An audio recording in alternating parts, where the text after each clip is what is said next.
हाँ जी, आ गए सब। नमस्कार, स्वागत है आपका आपके अपना यूट्यूब चैनल ऑथेंटिक क्लासेस पर।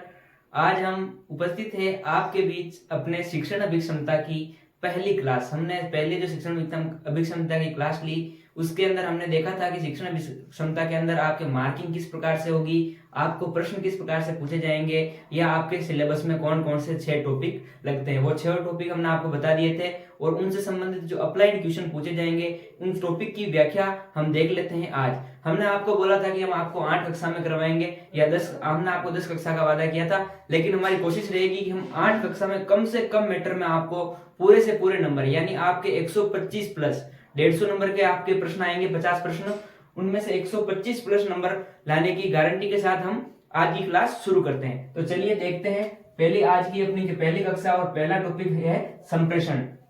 संप्रेषण के बारे में हमने नॉर्मल चर्चा की थी कि संप्रेषण क्या है और कम्युनिकेशन क्या है। कम्युनिकेशन ही संप्रेषण है। अंग्रेजी शब्द जो संप्रेषण का अंग्रेजी अनुवाद है वो है कम्युनिकेशन। कम्युनिकेशन का सामान्य अर्थ हम समझते हैं तो हम अपनी बोलचाल की भाषा में इसको हम क्या कह लेंगे कि बातचीत, यानी किसी भी प्रकार की जो बातचीत होती है उसे क्या कह लेते हैं, संप्रेषण। तो चलिए हम इसका गहन अध्ययन या इसके बारे में थोड़ी सी जान लेते हैं कि इसके बारे में जो प्रश्न बने वो हमारे गलत नहीं हो। तो पहले है प्रश्न बनेगा आपके इसकी परिभाषा से। तो पहला परिभाषा हम देख लेते हैं, या इसका अर्थ हम देख लेते हैं। इसका अर्थ इसकी क्या है, परिभाषा। वैसे साथियों काफी सारी क्लासेस आपने देखी होगी, उसके अंदर आपको न्यूमैन और समर की काफी सारी परिभाषाएं रटी हुई है कि आप न्यूमैन की परिभाषा, न्यूमैन ने संप्रेषण को ये कहा है, समर ने इसको ये कहा है, या आदि विद्वानों ने इसको ये कहा है, जो साइकोलॉजी के विद्वान है। लेकिन साथियों अभी तक आपके जो पेपर उठा के देखो ना आप, उसके अंदर आपको कहीं नहीं पूछा गया है कि न्यूमैन की परिभाषा क्या है या इसकी परिभाषा क्या है। आपके सामान्य से प्रश्न, इसके अप्लाइड क्वेश्चन पूछे जाते हैं संप्रेषण के अंदर से, संप्रेषण की बाधाओं से, संप्रेषण के अर्थ से, संप्रेषण के प्रभावों से, संप्रेषण के उद्देश्यों से, या संप्रेषण क्या है, या संप्रेषण से संबंधित अप्लाइड किसी के प्रश्न पूछ लिया, वो ही सारे कम्युनिकेशन से संबंधित प्रश्न पूछे जाते हैं। तो हम वही चीजें देखेंगे जो अपने एग्जाम में पूछी जाती है। वो संप्रेषण की सभी परिभाषाएं हैं, वो आपके कब काम आएगी, जब आप बीएसटीसी बीएड करके रीट देने जाओगे या कोई भी शिक्षक भर्ती देने जाओगे, तब आपको संप्रेषण के बारे में विभिन्न विद्वानों के मत एवं उनकी परिभाषाएं देखने को मिलेगी। तो आज हम कोई विभिन्न विद्वानों के मत नहीं देखेंगे, हम क्या देखेंगे, संप्रेषण से प्रश्न किस प्रकार के पूछे जाते हैं। तो चलिए शुरू करते हैं। संप्रेषण का अर्थ क्या होता है। वैसे हमने देख लिया था कि संप्रेषण का अर्थ होता है बातचीत, लेकिन हम इसकी व्याख्या कर लेते हैं कि संप्रेषण अंग्रेजी के कम्युनिकेशन शब्द से बना है। किससे बना है, अंग्रेजी के कम्युनिकेशन शब्द से बना है। और अंग्रेजी का कम्युनिकेशन जो शब्द है, यानी संप्रेषण का अंग्रेजी अनुवाद क्या होता है, कम्युनिकेशन। संप्रेषण जो है उसका अंग्रेजी अनुवाद होता है कम्युनिकेशन। और ये जो कम्युनिकेशन है ये किससे बना है, लैटिन भाषा के। किससे बना है, लैटिन भाषा के कम्युनि शब्द से। लैटिन भाषा के कम्युनि शब्द से किससे बना है, कम्युनिस्ट शब्द से। और इस कम्युनिस्ट का शब्द अर्थ होता है कॉमन या जनरल। क्या होता है, कॉमन या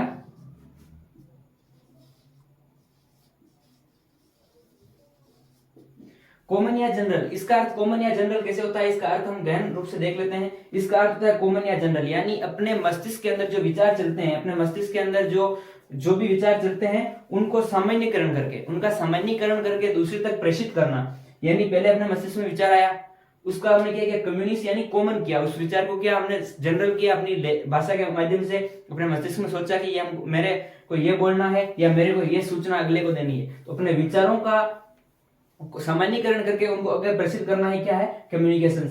यानी सामान्य बात में मैंने वही देखी है, किससे आ जाता है, अपने विचारों को हम आदान प्रदान करते हैं, उसको क्या कहते हैं, बातचीत। और विचारों के आदान प्रदान को क्या बोलते हैं, संप्रेषण या कम्युनिकेशन। यानी आपको कुछ भी समझ में ना आए, आपको एक चीज याद रखनी है कि जो बातचीत है वही क्या है, कम्युनिकेशन है।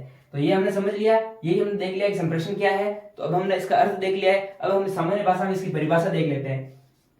ये चीजें आप ऐसी है कि आप नोट्स बना लो ताकि आप भूलो नहीं बाद में। और सामान्य परीक्षा के समय आप शॉर्ट नोट्स इतने ही बनेंगे इसके कि आप परीक्षा के समय 5 से 7 पृष्ठ के अंदर आप 150 नंबर पक्के कर लोगे। क्योंकि ये जो शिक्षण अभिक्षमता है, ये और रीजनिंग ऐसे 2 सब्जेक्ट हैं जो आपके इसमें और लोगों से काफी आगे ले जाते हैं, यदि आपकी रीजनिंग और शिक्षण अभिक्षमता में पकड़ है। तो इसमें क्या है कि बहुत सारे बच्चे इसको छोड़ देंगे कि ये नहीं पढ़नी है हमको, और इसमें ऐसे ही कर देंगे पॉजिटिव रह के। लेकिन भाई पॉजिटिव कैसे रहोगे, आपको संप्रेषण पता ही नहीं है, आपको जो टॉपिक हम बताएंगे वो आपको पता ही नहीं है, या आपको पता ही नहीं है कि आपके सिलेबस में क्या है, उससे संबंधित प्रश्न आएंगे तो आपको पता तो होना चाहिए कम्युनिकेशन का अर्थ क्या होता है, कम्युनिकेशन होता है क्या है। जब आपको पता ही नहीं है तो आप कितना पॉजिटिव रह लो, आपसे प्रश्न नहीं होंगे।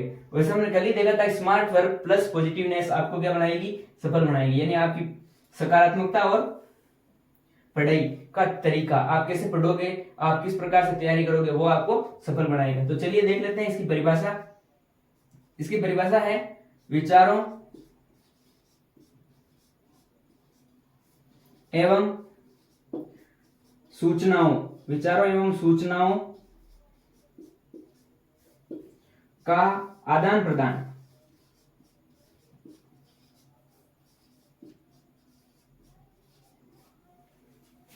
आदान प्रदान करना ही क्या है, कम्युनिकेशंस। आदान प्रदान करना ही क्या है, आदान प्रदान करना ही संप्रेषण है।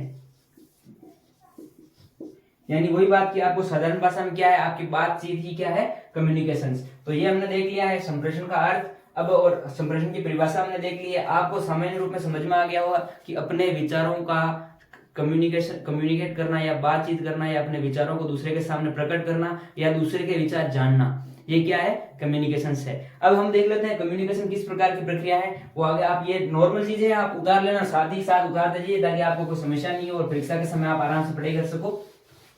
और वो नोट्स आपके बहुत ही काम आएंगे कि आप परीक्षा से 2 दिन पूर्व या 3 दिन पूर्व अगर उनको एक बार नजर से फिरा लोगे तो आपके बहुत ही काम आएंगे। तो चलिए देख लेते हैं कि कम्युनिकेशन किस प्रकार की प्रक्रिया है। ये प्रक्रिया यानी संप्रेषण किस प्रकार की प्रक्रिया है।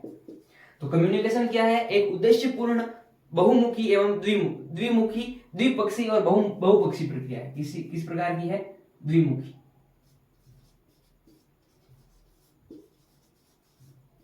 द्विमुखी या बहुमुखी प्रक्रिया है। और कैसी है, उद्देश्यपूर्ण है।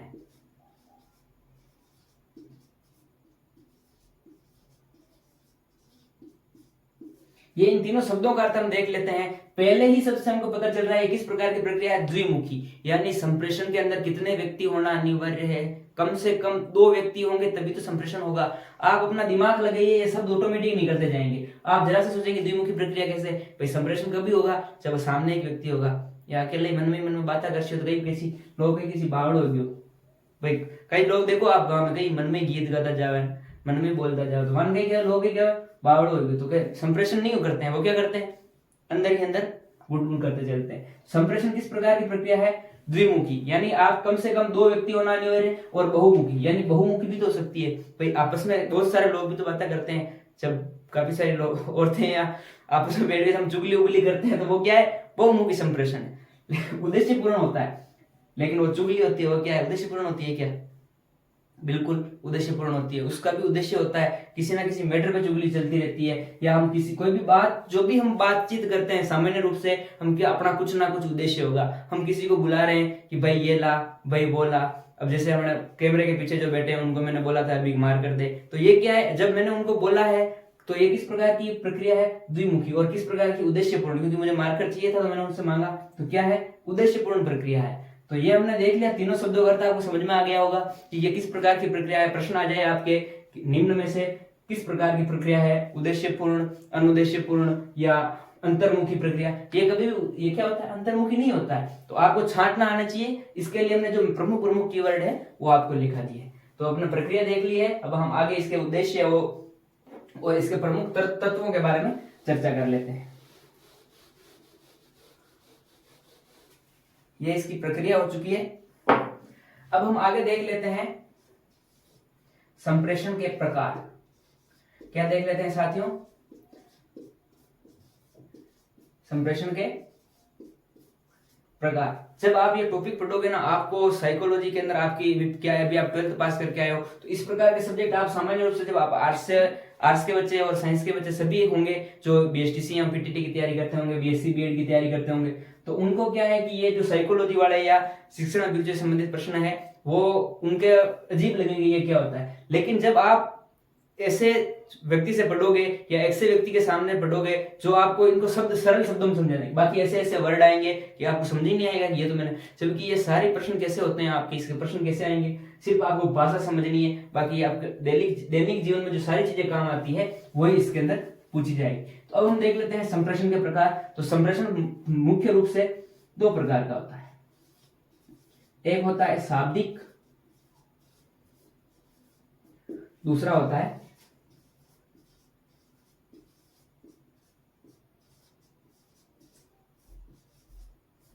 अशाब्दिक। संप्रेषण कितने प्रकार का होता है? शाब्दिक हम सामान्य तौर से देख लेते हैं, शाब्दिक का अर्थ होता है इसमें शब्द यूज होंगे, भाषा यूज होगी, और अशाब्दिक अर्थ क्या है कि इसमें शब्द और भाषाओं का या बोली का उपयोग नहीं होगा। तो हम देख लेते हैं शाब्दिक और अशाब्दिक के अंदर। पहले हम यहाँ पर शाब्दिक को समझ लेते हैं, शाब्दिक संप्रेषण।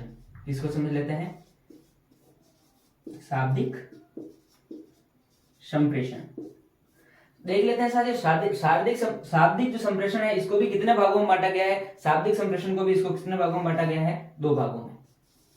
एक है मौखिक,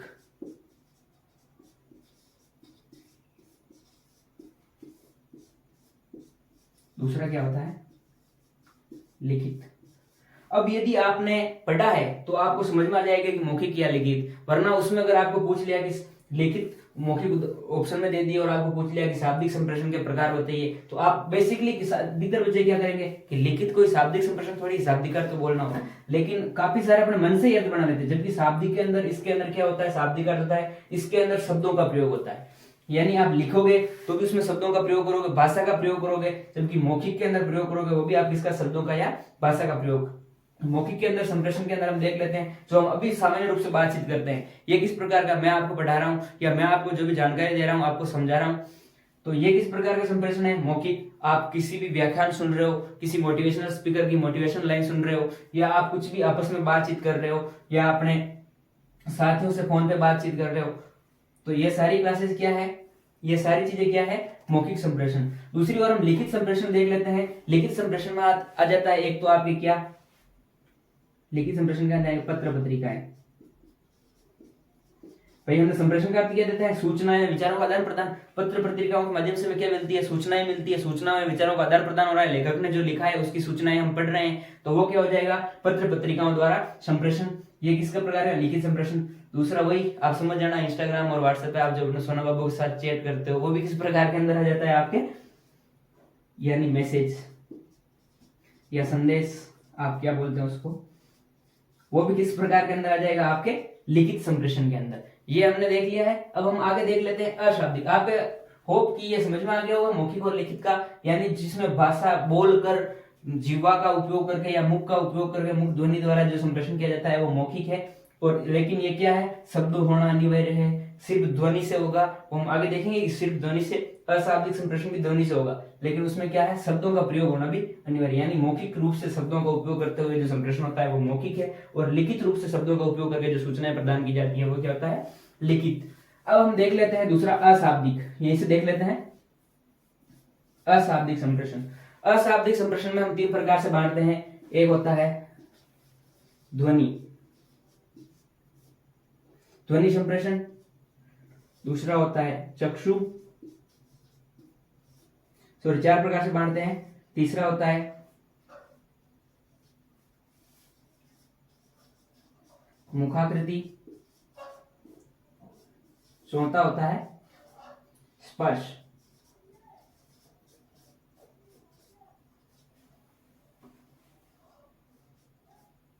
ये चारों प्रकार हम, वैसे इसमें प्रकार आपसे पूछे नहीं जाएंगे, आपको ये याद रखना है कि ये किस किस प्रकार के हो सकते हैं। अब आपने देखा भाई शाब्दिक है, भाई ध्वनि आ गई तो ध्वनि तो मौखिक में आ जाएगा, लेकिन आपको एक चीज आपने बचपन में बहुत सारी की होगी कि सीटी बजाना। क्या है सीटी बजाना? क्या कोई इसमें कोई शब्द का उपयोग कर रहे हैं? क्या हम भाषा का उपयोग कर रहे हैं? नहीं कर रहे हैं। सीटी बजाना किसमें आ जाएगा? अशाब्दिक ध्वनि संप्रेषण, यानी ध्वनि का उपयोग हो रहा है, सीटी बज रही है। जैसे हम कई बार क्या करते हैं, बुलाने के लिए ऊ ऊ इस प्रकार की आवाज निकाल लेते हैं, या ऐसी कई सारी चीजें, जैसे कोयल की आवाज निकालना, ऐसे आप बुलाते हो किसी को, तो वो किसके अंदर आ जाएगा? सीटी बजाना अशाब्दिक संप्रेषण। जैसे आप कभी कई बचपन में हम कोट रख लेते थे कि भाई किसी के घर वाले खतरनाक है, खेलने नहीं आने दे रहे किसी को, हम क्रिकेट खेलने जा रहे हैं या कहीं भी वॉलीबॉल खेलने जा रहे हो, तो हम क्या कर देते हैं कि वो बोलता था हमको बाहर आके सीटी बजा देना, इसका मतलब मैं समझ जाऊँ कि कहाँ चलना है, क्रिकेट खेलने चलना है। तो ये किस प्रकार का संप्रेषण तो हो रहा है, इशारा वो भी समझ रहा है, उद्देश्यपूर्ण भी है कि उसको बुलाना है। तो ये किस प्रकार का संप्रेषण हो जाएगा, अशाब्दिक ध्वनि संप्रेषण। अब हमने चक्षु संप्रेषण, ये तो आप सभी ने किया ही होगा जब आप कहीं भी होगे कि नजरें उनसे मिली, नजरें हमसे मिली, यानी आपने सुना ही होगा आंखों के वाला कि आंखों से, यानी आंखों से संप्रेषण। और अपने बॉलीवुड के अंदर और आप सामान्य रूप से भी देखते हो तो आंखों से संप्रेषण आपके बीच होता ही है कि आंखें उठी तो हया बन गई, आंखें झुकी तो दुआ, आंखें उठी तो दुआ बन गई, आंखें झुकी तो हया बन गई, झुक कर उठी तो झुक कर उठी तो अदा बन गई, और उठ कर झुकी तो, मैं भूल गया, रट गया था। तो आगे देख लेते हैं। आंखों के ऊपर ऐसी काफी सारी चीजें आपने सुनी होगी, तो अभी मेरे को याद भी नहीं आया, मैंने काफी देर से तैयारी की थी आपके लिए कि ये बोलनी है, डायलॉग मारना है, बाकी क्या है आप क्लास नहीं देखते हो, ऐसे मारता नहीं, लेकिन कोई नहीं, अगली क्लास में देखेंगे। और एक होता है मुखाकृति। मुखाकृति किस प्रकार से, जैसे कोई ऐसे कर रहा है या कोई ऐसे कर रहा है, गुस्सा कर रहा है, ये सारे प्रभाव आप भाव समझ जाते हैं आपकी आकृति के कारण। जैसे कोई ऐसे घूम के बैठा है, हम बोलेंगे क्या वो भाई टेंशन में क्यों, तो वो क्या है उसकी आकृति, वो कोई बोल नहीं रहा है, लेकिन उसके माध्यम से हम क्या समझ रहे हैं, उद्देश्यपूर्ण, यानी उसके भावों को समझ रहे हैं, उसकी सूचनाओं को समझ रहे हैं, उसके मस्तिष्क के विचारों को समझ रहे हैं। तो ये मुखाकृति के आधार पर भी हम क्या करते हैं, अशाब्दिक संप्रेषण। चौथा होता है स्पर्श। अब काफी सारे लोगों को स्पर्श में भी कंफ्यूजन होता है, स्पर्श ये ऑप्शन में दे दिया जाए तो काफी सारे लोग काट देते हैं, स्पर्श कोई संप्रेषण नहीं होता है, लेकिन स्पर्श के माध्यम से भी क्या होता है, आपका संप्रेषण होता है। कैसे होता है, जैसे कोई माँ अपने बच्चे को दुलार करती है तो गाल को टच करती है, तो इससे वो समझ जाता है कि क्या हो रहा है, कि माँ लाड कर रही है या ऐसा कुछ भी है। और कोई जैसे आपको शिक्षक शाबाशी देता है और पीटता है, भले शिक्षक उतनी जोर से शाबाशी दे, पीठ पे मारे, लेकिन क्या है छात्र समझ जाते हैं, इशारों को मारने के तरीके से समझ जाते हैं कि क्या है, अगला क्या है कि शाबाशी दे रहे हैं या पीट रहे हैं, तो आप वो समझ लेते हैं कि स्पर्श में भी आप अशाब्दिक संप्रेषण होता है, यानी शाबाशी देने का तरीका, लाड दुलार करने का तरीका, ये सारे किसके अंदर जाते हैं, अशाब्दिक स्पर्श संप्रेषण के अंदर। तो ये हमने संप्रेषण के प्रकार देख लिए हैं। अब संप्रेषण एक प्रकार के दो प्रकार में और बांटा जाता है, वो भी हम देख लेते हैं। ये हमने शाब्दिक और देख लिया है, अब यांत्रिक और औपचारिक और अनौपचारिक संप्रेषण देख लेते हैं। क्या देख लेते हैं, औपचारिक और अनौपचारिक संप्रेषण। इसके अंदर हम संप्रेषण के प्रकार, दूसरे प्रकार हम देखें तो एक क्या होता है, औपचारिक, और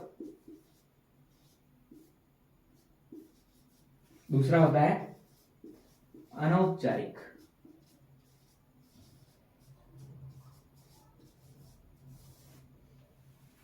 औपचारिक संप्रेषण हम देख लेते हैं। इसके अंदर क्या होता है कि हम जो अभी बात कर रहे हैं, यानी प्रॉपर मीडियम, सारी कुछ चीजें स्पष्ट है, कि सारी चीजें जिसमें स्पष्ट है वो क्या है, औपचारिक संप्रेषण। लेकिन जो हम सामान्य रूप से कर लेते हैं बिना नॉर्मल या सामान्य उद्देश्य के कारण, जैसे हम बातचीत करना, सिर हिलाना, ये सारी चीजें किसमें आ जाएगी, अनौपचारिक संप्रेषण के अंदर। ये इसका अभी तक प्रश्न नहीं बना है, लेकिन बनने की काफी सारी संभावना है, तो आप देखते रहिए, देख लेना, एक बार नजर घुमा लेना, ये हो जाएगा आपका, ठीक है।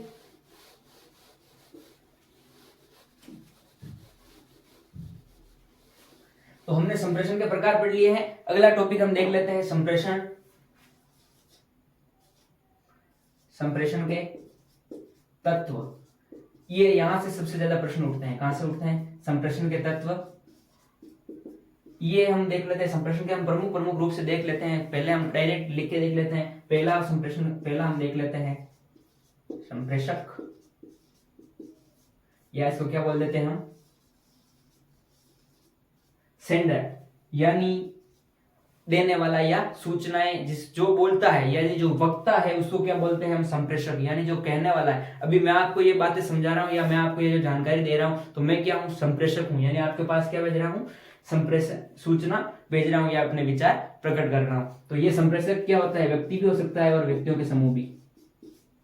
भाई बहुत सारे समूह भी तो हो सकते हैं, जैसे कोई भजन के माध्यम से जानकारी देते हैं। पिछले जब हम छोटे थे तब ऐसे काफी सारे कलाकार आते थे जो सामूहिक रूप से गायन करके भी आपको जानकारी देते हैं। वो किसके अंदर आ जाएगा, व्यक्ति समूह या व्यक्ति, इसके अंदर आ जाता है। वक्ता कौन होता है या संप्रेषक कौन होता है, या तो व्यक्तियों का समूह होगा या स्वयं व्यक्ति होगा। एक अकेला व्यक्ति भी, जैसे मैं आपको बोल रहा हूं तो मैं अकेला हूं, आप सुनने वाले बहुत ज्यादा हो लेकिन दूर हो, ये अच्छी बात है। दूसरा हम देख लेते हैं माध्यम क्या है? माध्यम। दूसरा इसके अंदर माध्यम हम देख लेते हैं, यानी हम जो बातचीत कर रहे हैं उसका माध्यम क्या है। यानी आप यदि आप आमने सामने बात कर रहे हो वो भाषा माध्यम से हो जाएगा। अभी जो दूर बात करें आप यांत्रिक माध्यम से देख रहे हो हमको, यानी जो भी आपकी बातचीत का है आप किस माध्यम से बात कर रहे हो, यानी आपका साधन क्या है, माध्यम। दूसरा तत्व कौन सा हो जाता है? माध्यम। तीसरा तत्व हम देख लेते हैं मैसेज। मैसेज या विषय वस्तु, इसको क्या कह देंगे हम? विषय वस्तु। भाई जो बात भी तो होगी ना, कुछ वक्ता बोल रहा है, माध्यम है, लेकिन क्या बात कर रहा है, यानी मैं आपको भी क्या समझा रहा हूँ, संप्रेषण। आई होप कि आप समझ रहे होंगे और अपने साथियों के साथ शेयर भी करते जाइए साथ साथ, ताकि आपके क्लास का ज्यादा से ज्यादा लाभ ले सके सारे लोग। तो मैसेज या विषय वस्तु क्या है? वही चीज जो वक्ता कहना चाह रहा है उसको क्या कह देंगे? विषय वस्तु या मैसेज। यानी वक्ता के जो विचार है वो क्या है? विषय वस्तु या मैसेज के अंदर आ जाएंगे। चौथा हम देख लेते हैं वही रिसीवर। रिसीवर या श्रोता, यानी जो ग्रहण करने वाला है, ग्राही, अगला सुनने वाला जो श्रोता है वो भी क्या है? वो भी इसके अंदर प्रमुख तत्व है। भाई कहेंगे किसको? अभी हमने जो प्रक्रिया देखी तो किसी प्रकार की देखी थी, द्विमुखी या बहुमुखी। यानी कि द्विमुखी प्रक्रिया होगी तो श्रोता भी तो होगा ना अगला। मैं बोल रहा हूं, आप सुन रहे हो, पता नहीं सुन रहे हो ना, तो सुन रहे हो आप, तो इसका मतलब है आप क्या हो? श्रोता। यानी सुनने वाला जो होता है वो क्या होता है? श्रोता। और उसको क्या बोलते हैं? रिसीव। यानी जो ग्रहण कर रहा है वो क्या है? रिसीवर या श्रोता। और जो भेज रहा है वो संप्रेषक या सेंडर, जिस माध्यम से भेज रहा है वो है मीडियम या माध्यम। और जो चीज कहना चाह रहा है वो क्या है? विषय वस्तु। पांचवा इसमें तत्व आता है व्यवहार परिवर्तन।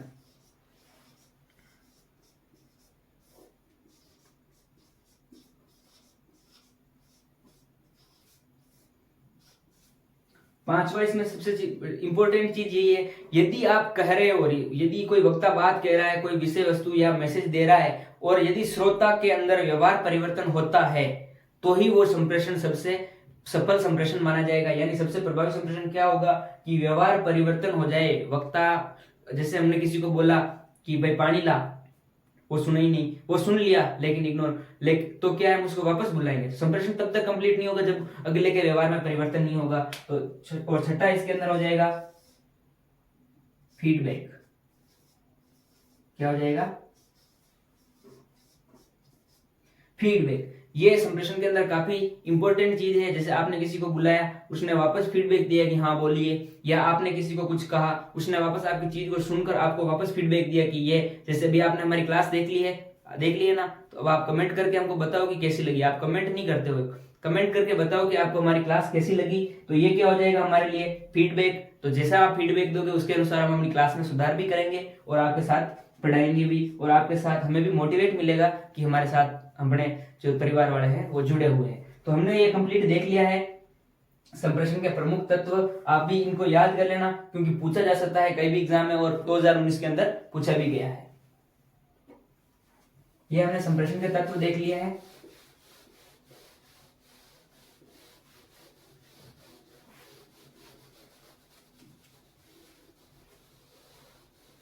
अब साथियों, आपके प्रत्येक एग्जाम में संप्रेषण की बाधाओं से संबंधित प्रश्न भी पूछा जाता है। पीटीटी 2017 में पूछा गया था, बीएसटीसी 2021 और 19 में पूछा गया था कि संप्रेषण की बाधाएं क्या होती है।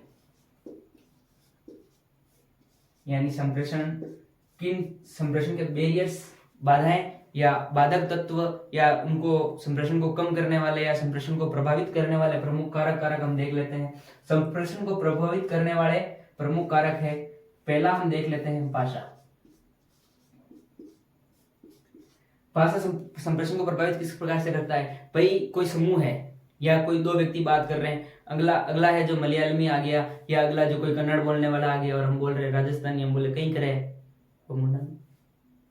उसको समझ ही नहीं आएगा। आपकी सबसे बड़ा बाधा क्या हो जाएगी? भाषा। यानी आपके समूह की भाषा एक जैसी है फिर तो कोई बाधा नहीं है। लेकिन कहीं भी क्या होता है कि जैसे भारत बहुभाषी देश है, भारत में अनेक भाषाएं बोली जाती है, तो आप किसी अन्य राज्य में चले गए तो वहां पे आपके संप्रेषण में कौन बाधक बन जाएगी? भाषा बाधक बन जाएगी। जैसे आपके राजस्थानी में एक कहावत है प्रसिद्ध कि वाटर वाटर कर तो मर गयो, हिराने पिड़ियो पानी। एक बार क्या होता है कि ये कोई पति होता है या राजस्थान का व्यक्ति होता है, वो बाहर चला जाता है, काफी समय बाद जब वो लौट कर आता है अपने गांव में, तो क्या है कि वो अंग्रेजी, कहीं बाहर विदेश में रहता है तो वो अंग्रेजी बहुत ज्यादा बोलने का शौकीन हो जाता है और वो सामान्य सी बातों में भी अंग्रेजी बोलता है और ऐसा कुछ होता है। तो उसकी पत्नी एक बार क्या है कि वो बीमार पड़ जाता है, रात को अचानक जब बीमार पड़ जाता है तो उसकी पत्नी भी पास में होती है, लेकिन वो पानी भी उसके पास में रख के सोते हैं। राजस्थानी में आपको पता होगा, राजस्थान के अंदर आप रहते हो, आप गाँव के अंदर आप रहते हो, आपको पता होगा कि जब गर्मी के दिन होते हैं, हम जब बाहर सोते हो आप, तो आप पानी साथ में लेके सोते हो, नीचे रख के सोते हो। तो उसके पास में नीचे पानी पड़ा था, खाट अपने बोलते हैं, मारवाड़ी में बोले माचो, माचा के नीचे पानी पड़े हो। तो जब वो मंडक ने प्यास लगी और बीमार होए हो जब, तो वो जब पानी मांगियो तो वो कई करे, वाटर वाटर करे, कई करे water water please, water please. लुगाई आपने देसी वो ना समझ में आयो ना वाटर, वाह पूरी रात उन्हें क्यों कई छा रहे हो, कई छा रहे हो। जब वो मर गयो, यदि वो मर गयो तो उसको मैंने पूछो वो कई किसान मर गयो, तो वह कहीं नहीं गया, तो वाटर वाटर वाटर कर रहा है, मर गया। बच्चा बाद दूसरा मैंने समझाया कि वाटर पानी मांग रहे हो। तो यह भाषा ना समझने से भी आपके या भाषा का बैरियर संप्रेषण का सबसे बड़ा बाधक हो सकता है। दूसरा हम देख लेते हैं भौगोलिक दूरी।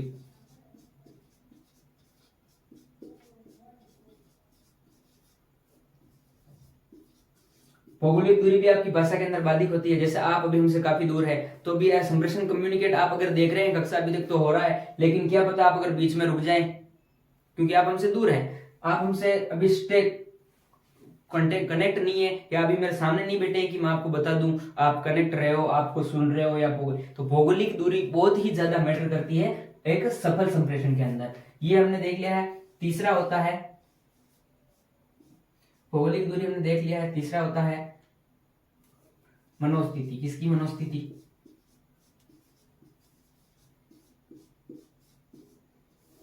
अब ये मनोस्थिति किसकी है भाई? अगले सुनने वाले की, अगले सुनने वाले के गाने के, उसको गाने सुनने हैं। आप क्या सुना रहे हो? भजन सुना रहे हो, या वो कुछ और ही गाने सुनने के मूड में आप भजन सुना रहे हो, तो अगला मूड में ही नहीं है भाई, उसकी मनोस्थिति नहीं है आपकी बात सुनने की, वो कुछ और ही मूड में, वो उसकी बातों में परेशान है, आप उसको अपनी बातें सुनाई जा रहे हो, तो वो क्या है उसमें आप वो अगला कंटिन्यू नहीं करेगा आपके साथ वो बात में जुड़ नहीं पाएगा। तो अगले जो श्रोता की मनोस्थिति है, जो वक्ता की मनोस्थिति है, वो जब समन्वय होगा उनके बीच तो ही क्या होता है, संप्रेषण पूर्ण रूप से हो जाएगा। तो व्यक्ति की मनोस्थिति या श्रोता या वक्ता की मनोस्थिति भी संप्रेषण को प्रभावित करती है। और ऐसे बहुत सारे कारण आप देख सकते हो, मनोस्थिति हो गई, या चौथा हम देख लेते हैं शोर आसपास का, यानी इसको हम क्या कहते हैं, वातावरण।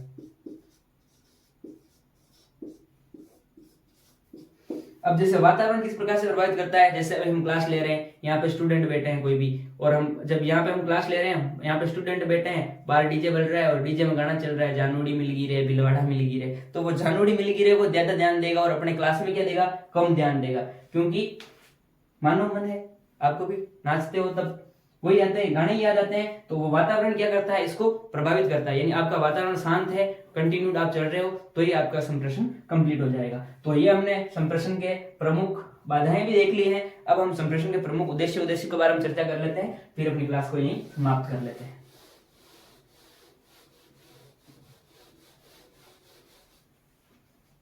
चलिए अपना अंतिम टॉपिक देख लेते हैं। वैसे सब टॉपिक है, टॉपिक तो अपना संप्रेषण है, अंतिम सब टॉपिक है वो संप्रेषण क्या है, उद्देश्यपूर्ण प्रक्रिया है, वो हमने पहले देख लिया है। लेकिन संप्रेषण के उद्देश्य क्या है? पहला है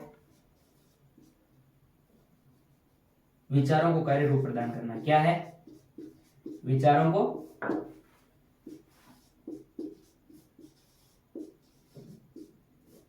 कार्य रूप प्रदान करना,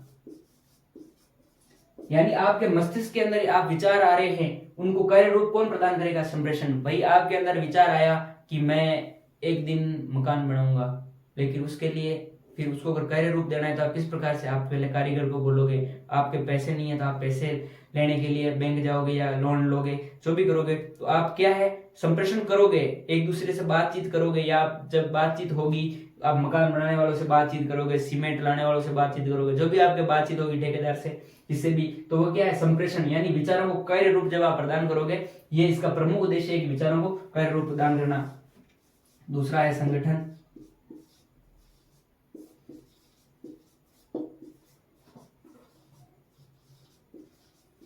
दूसरा इसका उद्देश्य है संगठन में समन्वय। जैसे आपका अभी अपना ऑथेंटिक परिवार है, इसके अंदर काफी सारे सदस्य हैं, तो आपस में जो संवाद करने के लिए या समन्वय करने के लिए, बातचीत करने के लिए, तो क्या संगठन में समन्वय बढ़ाने के लिए भी हमको बातचीत करनी पड़ेगी।